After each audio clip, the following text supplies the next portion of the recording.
I'm not sure. We'll look that up next time. We can talk about people. So just to remind you guys, if I have complex number, so I can represent it in this form with this variable. So very often we use the letter Z to represent complex numbers. Who remembers what this is? Only one section a while back. It's conjugate. Yeah. Conjugate. So the conjugate would just be A minus B. A minus B. Okay. All right. I like it. So if I have a complex number in this form, one thing I can consider doing is plotting this thing. And one reason, it seems maybe kind of weird, and maybe you're at the point where you're just like, just throw whatever the hell you want at me, Jeff. I don't know why they did it. Just tell me what they did. But I can put the real and the imaginary axes down there and just start plotting stuff. And on one level, it seems almost too simple if you let it. So if I want to plot the point, the complex number 2 plus 3i, how many tick marks do I go out on the real axis? 2, because the real part's 2. And how many on the imaginary axis? 3. So then say it's right there. But one thing that this would open up is a reworking of the mathematics behind complex numbers. So once I start looking at it more like a graph, more like plotting a point, I can start to use some of the mathematics behind this kind of idea. And it actually makes some of this stuff that I have to do easier. So the next step we took was, okay, if I have just some arbitrary, just some complex number, this will be, the point would be what? If I want to call this, if I want to represent this point. Yeah, it'd just be AB, right? So then A is like X, and B is like Y. Cool. So then I just start, we already did this, but just to remind you guys what we did. Once you kind of look at the relationship, the real part is like X, the imaginary part is like Y, we can just recover what we just did earlier in this chapter. We can say, okay, one way to get there is to go over and up, but another way to get there is to turn and then go out. So how long would this line here be?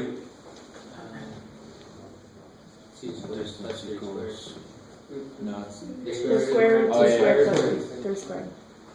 Yeah, in this case it would be the 2 and the 3, but in general it would be square root of A squared. A squared plus B squared. I like it. Cool, right? I thought A is like X, B is like Y, so that's just the old polar form for R. And this angle, how do you get the angle? Inverse tangent of Y over X, so now it's 2 B over A. So for this specific problem, let's come back to this. What would R be here? Square root of 2 squared plus 3i. Actually, negative 2. Okay. Now be careful. The I is not a part of this. Because I can't go 3i units. What the hell is? I can go 3 steps, but I can't go 3i steps. Where would that be? Recording any of this. Question for you. Yes, sir. So if it doesn't, if you're not using it in the R portion, then if you put it in the AB, do you input the I in there or no? Like here? Here? Yes, there. Did I? No. Good. No. It's a unit of measurement, right? Yeah, I in this case, if I start looking at it like real numbers, so in the real numbers, what's the unit of measurement? 1. And yeah. So in imaginary numbers, it's not 1, it's I. So every step I take is another I. So if I have 3i, I got to take 3 steps. Cool. What would theta here be? Tangent of 3 over 2. Got it. Cool. Imaginary over real, I like it. And then whatever the hell that is. Yes, sir. I did have a question. Yeah. It's on the old stuff, but it just came up right now. Whenever you have a negative number and then you put it into the inverse, why do you take out the negative whenever you're doing that? There's some homework that I did where I had to take out the negative. You had to take out the negative. Doesn't that depend on like whether the function is even or odd? So if you're just doing an inverse function, it doesn't matter. I don't know if you're talking about afterwards, you got to figure out which quadrant you're supposed to be in. Then you might have to take the negative away because you're supposed to be in a different quadrant. I don't know if that's what you're talking about. Yeah, if I just had to do the inverse, so if I had 2 minus 3i, then this would be negative 3 over 2. What do we get for this here? First, let's do that. It's 56.31 degrees, or 0.983 rad. Okay, so real quick. If I had instead 2 minus 3i, graphing it's pretty simple, so I'm not going to worry about that. The angle, how do you think the angle, well, let's do that real quick. So if I graph it real quick, 1, 2, it's going to be right there. So how should the angle be related? To reference angle, it's the same. It's the same, it's just the negative of it, right? So when you do the inverse tangent, what would it be here? The inverse tangent of? Negative 3 over 2. You should get, and you will get, negative 56.31. You could try it, right? So there's no reason to take this out or something. That sounds more like even odd symmetry for one of the functions, sine of negative, so if you do sine of negative theta, what's that come out to be? Negative sine theta. Yeah, negative sine theta. So it's not that it came out, it's just a property of the fact that it's an odd symmetry. So maybe that's part of it. I don't know. Okay. So, how do you, assuming that it's just the negative 3 over 2, and now obviously you bring the negative up. Let's say it was the negative 2, the x portion was negative 2, and they didn't tell you anything else, how would you really know which quadrant? Wait. So if we're doing this kind of problem and they're giving me a complex number, it's impossible for me to not know what quadrant I'm in, because I can just graph it and see. Right? So for this kind of problem, they're going to give me a complex number, I'm going to know which quadrant I'm in. Right? I was in the first quadrant here because they're both positive. No, I was asking something else. Okay? If they He only was give meaning you if there's a negative the in inverse front of it. tangent, okay, with the negative 3 over 2, it could technically be with the negative 2 could be or the 2 could be the negative, right? Which would mean Oh yeah, okay. quadrant I'm with you. 2. I'm with you. Now, So if they just gave me this, they'd have to give me more information. On this problem, why did I not have to give you more information? Because I know exactly where I am. Yeah. I know I'm in the fourth quadrant. so if they gave you just that, Just that. then you'd have to say it could be either this quadrant or this quadrant. Exactly. You'd have to tell me if you want me to give you an exact answer. Good.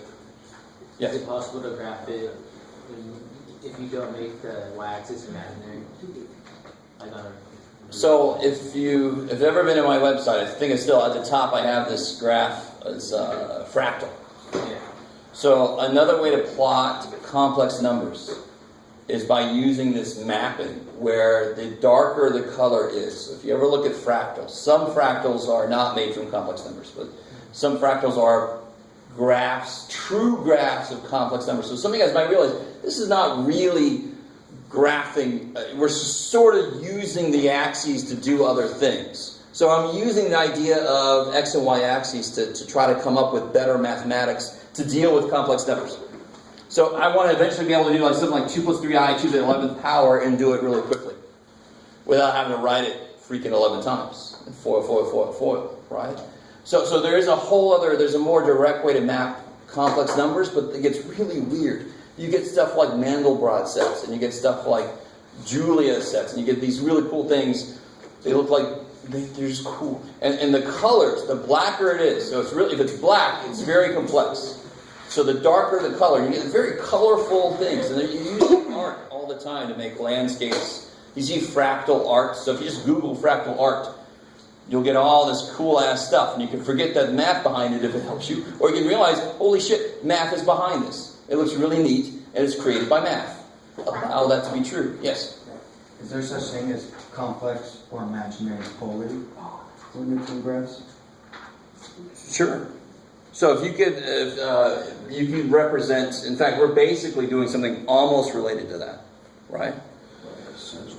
But we're sort of more using the polar form of things to help us analyze complex numbers in a different way. We're not really truly graphing in a complex plane, truly. Okay. Yeah. That means That's a little bit Oh, that's cool. extra. Yeah. I thought that's where we were going to. Not quite. Let's see. So here's the form of a complex number. So now we can write this as. So what's a here?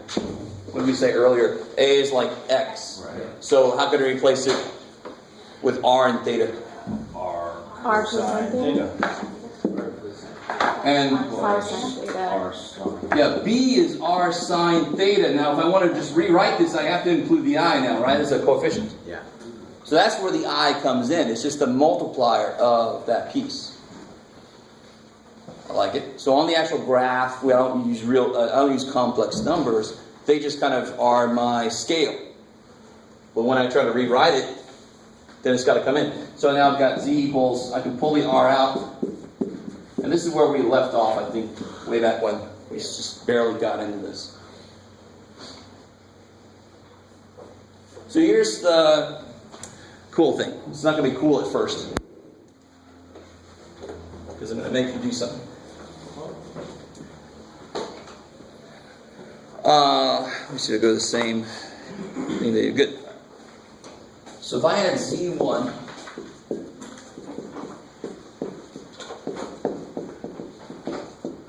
and z2,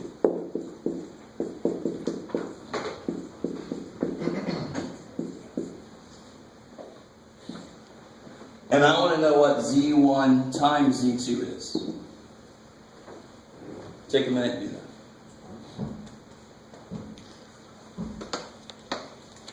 So you just multiply those together.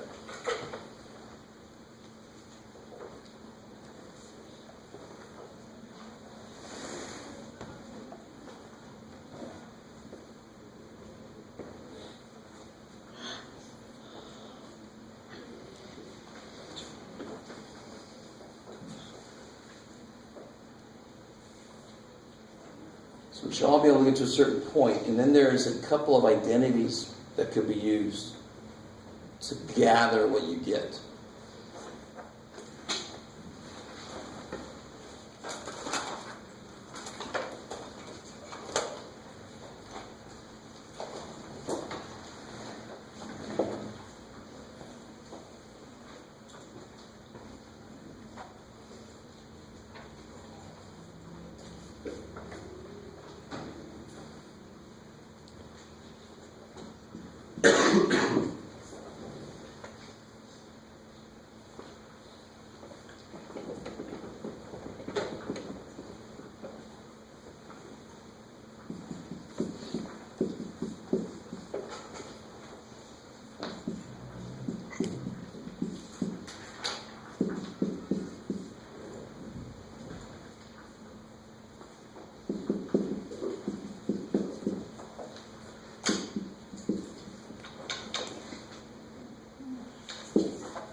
Is that last part already? Where'd that last part come from?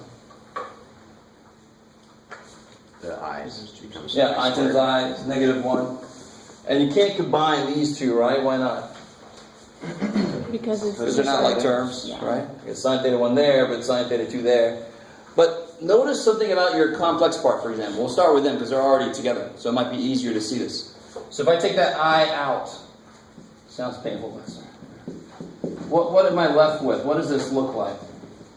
Let me write it like this even. So I just took an I out, I kind of rearranged that a little bit. Does that look at all familiar to anybody? Yeah, the sum of Sine two. Yes, this is difference I. of signs. The sine is a nice dude, right? Yeah. So if it's a plus there, it was a Oh, yeah, plus still plus. before, yeah. Now what about the other terms, the real parts here? Cosine. Yeah, that's the actual cosine, right? He's first, and then it was minus, so what did it start off as? Plus. Plus, because cosine said, screw your plus, I'm going to make it a minus. So working backwards, we get, so out here I get r1 times r2. Cosine squared. I get cosine, Square theta. careful. It's not cosine squared. Oh, cosine 2 theta. Theta 1 Plus. plus theta 2, just like we got here, right? Yes. Because how would you do cosine theta 1? It would be cosine this, cosine that, minus sine this, sine that. So I'm just kind of recombining those things. So, fortunately, I have one color here. These become this, and then these are right here.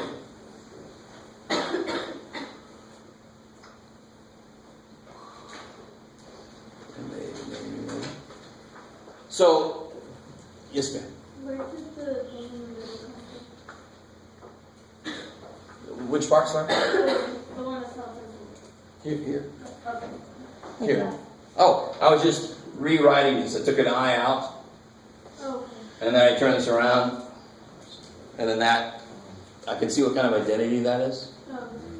Cool. So to multiply two complex numbers that are in this form, all I got to do is multiply the r's and then add the angles. Could you slow it down just a little bit? Sure. Again, all this is in the book. They do this on page 558.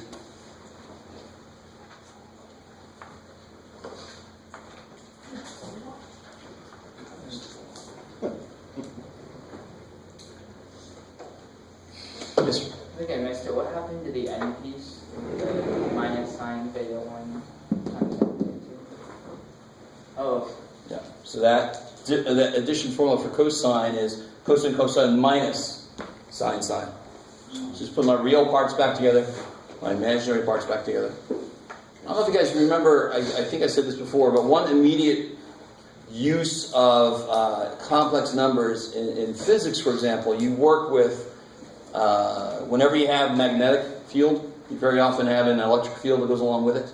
So the imaginary part stuff would be related to the magnetic field, and the real stuff would be related to the electric field. So you do all this work, and you just kind of recombine all your imaginary stuff, and then bam, you're guaranteed that's got to do with your magnetic field.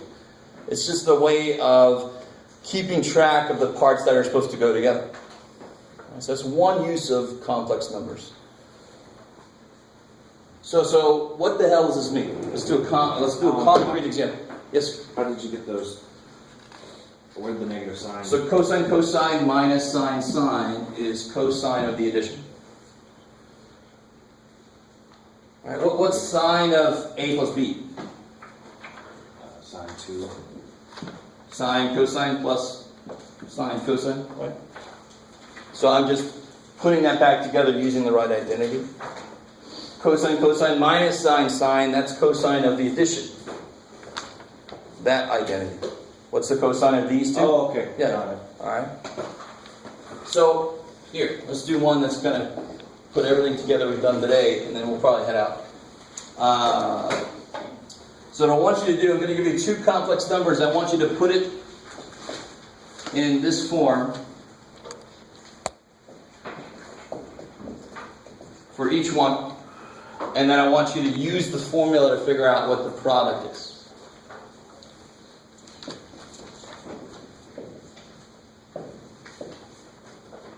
There we go. Z1 is, what you got? Let's make it not you.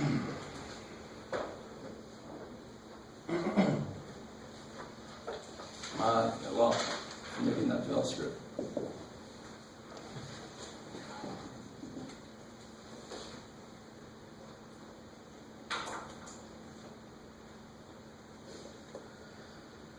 Well, I can't get away from this, that's too bad.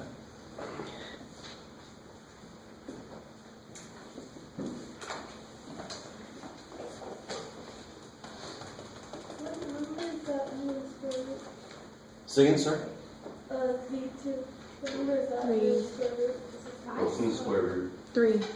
Z2. Oh, square root of 3, yeah. Oh. Yeah.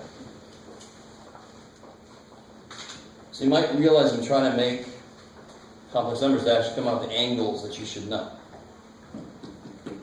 You didn't realize that, now you do. Yeah. That's why I was trying to come up with something more interesting than 1, 1.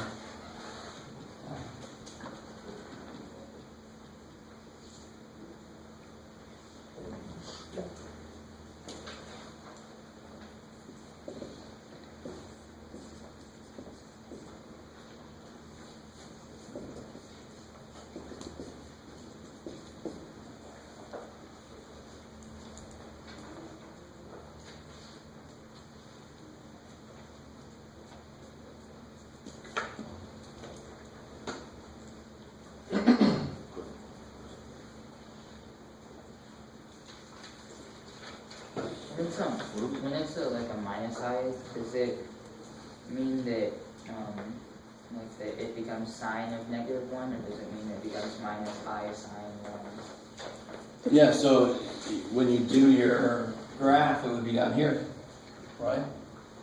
Yeah, and in fact, I mean, what's the answer to both those questions? Yes, because what's sine and negative theta? 1.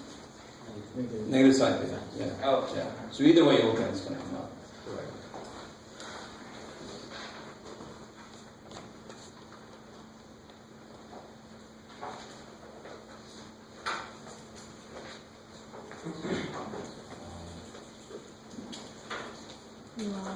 Make sure everybody's on the right track. What's A here? 1. What's B? 1. Once you know those two things, you should be able to do that up there. Right?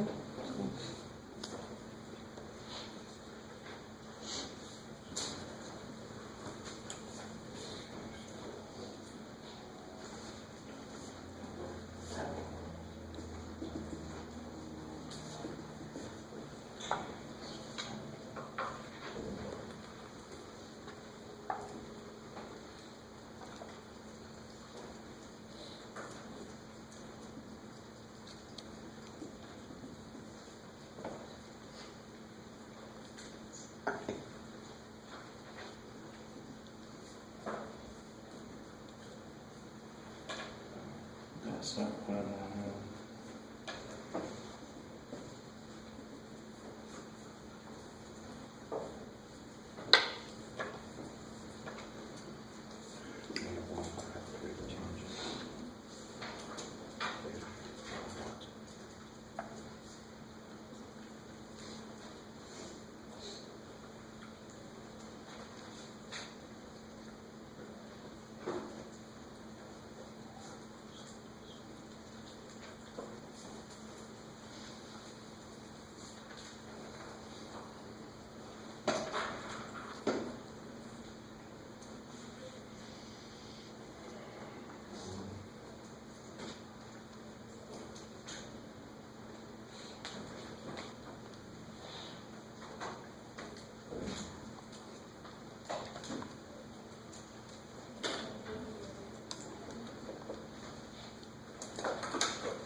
Make sure everybody's on the right track. What do you guys get for R1 here? Root 2. Root 2, yep. Yeah. And for theta 1? 45 degrees. Yeah, so we know we're in the first quadrant, right?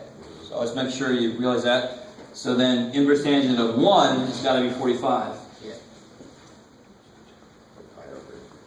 Or pi over 4. R2 here? 2. 2, yeah, love it, right? Square root of 3 plus 1. 3. Yeah, plus 1. 4. 2. So then do it. And then theta 2. Negative 30 degrees. Yeah, so the inverse tangent of negative 1 over root 3. This is one you have to kind of know or have a way to tackle. So I just remember, for me personally, I always remember tangent goes like sine, because sine is on top. So this is going to be where sine is smaller, cosine's bigger, right? So I know it's going to be either 30 or 60 degrees, reference angle. So where's the sine smaller, cosine bigger? Which angle is the sine smaller, cosine bigger? Related to right degree? That's the 30 degrees. Yeah, 30 degrees. So this has got to be related somehow to 30. Now, if you do it in the calculator, you'll get out Negative 30. negative 30, right? And again, they give you negative 30 because it's negative here. Mm-hmm. So I know the reference angle is 30 degrees. What quadrant am I supposed to be in? 3. X is positive, And Y is negative. Y is negative. So I'm in the fourth, so actually that negative 30 is good. Or I can make it 330, right? So, yes, sir. I didn't get any of that. Like how you got R1. Oh, well, I know A is 1, B is 1, R is square root of A squared plus B squared. No big deal. Remember, A is like X, B is like Y. In the way that we're trying to capture these complex numbers on the XY plane. For some reason, I was trying to use those and do that. No, good, yeah.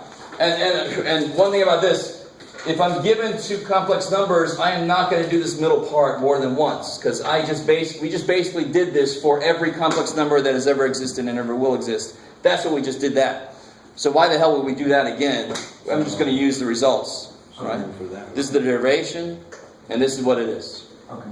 And you can imagine, if I had to multiply several, this becomes relatively easy. If I had to do z1 times z2 times z3, it'd be r1 times r2 times r3, cosine of theta 1 plus theta 2 plus theta 3. I mean, it just continues that idea. That makes sense. So here I've got z1, let's kind of collect things. I got z1 is So it'd be 2 rad 2. rad 2, Cosine 45 degrees cosine 45, plus I sine 45. oops, I sine 45. And z2 is 2 Times cosine negative 30 degrees Yeah. plus I sine negative 30. So this is what Dawson was asking earlier. This would just become, 1. since cosine is even, It would be cosine it'd just be 30. cosine 30. It's the same thing, right? In the fourth or the first quadrant, cosine's the same. This would become Negative. minus I sine 30. Yeah. So you could rewrite it like that if you wanted to, or not. Doesn't really matter. In fact, this will work really well for multiplying these together. So z1 times z2 2 rad 2. is 2 rad 2, because you just multiply the r's. See, once I got these written in this form, I can just follow this idea. Multiply the r's, 2 rad 2. Cosine of 45 minus 30. Good. Add the angle. So then you get cosine of, 45 45 minus 30. which is 15. 15, plus I sine of 15. 15. Now, if you wanted to, you can convert that back into its own complex number. It's nowhere near as hard as it sounds. You just do what it says. Cosine of 15 times this, sine 15 times this, then you'll know what A and B are. You kind of with me? I mean, how could I convert this back into a complex number A plus BI? Yeah. And you do exactly what this tells you, right? Well, remember what A is. A is like X, so what's A in terms of R and theta? R cosine. R cosine theta. But look, it's already there. It's already there. So how do I convert this back in just a straight up number? This times that, plus this times that. That's going to give me my B, right? So I can convert it back pretty easily just by doing that. So now you can imagine the next thing we're going to do next time is, what if these are both the same? So they have the exact same R and the exact same angles. And then I can do that a billion times and the form doesn't change. It'll just be R to the billionth power, cosine of a billion of these, plus psi sine of a billion of those. Just going to keep adding however many you multiply. So we'll do that next time. We'll build off of this for the next couple of things.